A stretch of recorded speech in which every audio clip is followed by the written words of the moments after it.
नमस्कार, सुप्रभात. मी दीपाली. आपण पाहता NDTV मराठी. या बुलेटिन मध्ये महत्त्वाच्या बातम्यांचा आढावा घेऊयात आणि सुरुवात करूयात बातमी कुणाल कामराच्या बातमीनं. Stand up comedian Kunal Kamra आज खार पोलीस ठाण्यात दाखल होणार आहे. मुंबई पोलीस कामराचा जबाब नोंदवणार आहेत. उपमुख्यमंत्री आणि शिवसेनेचे सर्वेसर्वा एकनाथ शिंदे यांची खिल्ली उडवल्याबाबत गुन्हे दाखल करण्यात आलेत. मुंबई पोलिसांकडून आता चौकशीसाठी कामराला समन्स बजावण्यात आलं होतं आणि आता कुणाल कामरा मुंबईत दाखल होणार आहे.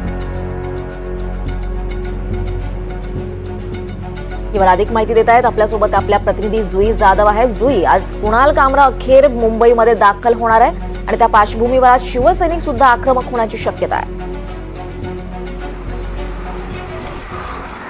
अगदीच आपण पाहतोय दीपाली की स्टँडअप कॉमेडियन कुणाल कामरा यांनी उपमुख्यमंत्री एकनाथ शिंदेंवर जे गाणं केलं होतं त्याचे पडसाद आपण पाहिले की त्याच्या ज्या स्टुडिओमध्ये त्याने हा शो केला होता त्याच्यावरती उमटले. मात्र त्यानंतर कुणाल कामराने इंस्टाग्राम पोस्ट करून सांगितलं होतं की मी चौकशीसाठी हजर राहीन, परंतु पोलिसांनी हे सगळं शांत झाल्यावरच मी या चौकशी प्रकरणाला हजर राहीन असं त्याने सांगितलं होतं.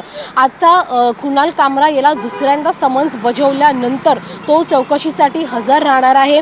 त्यामुळे आज तो चौकशीसाठी खरंच हजर राहतोय की नाही हे पाहणं महत्त्वाचं राहणार आहे. त्या अनुषंगाने जर आपण पाहिलं तर मग त्याचं जे दादरमधलं राहतं घर आहे तिथे देखील पोलिसांचा फौजफाटा तैनात आहे. पोलीस स्टेशन बाहेर देखील फौजफाटा तैनात आहे. कुणाल कामरा याच्या विरोधात खार पोलीस स्थानकामध्ये शिवसैनिकांनी गुन्हा नोंदवला आहे.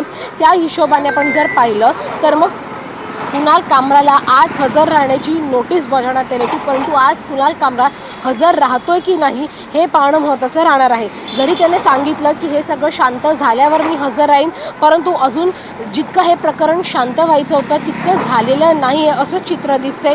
या अशा वातावरणामध्ये कुणाल कामरा हा आज चौकशीसाठी हजर राहतोय का याकडेच सगळ्यांचं लक्ष आहे.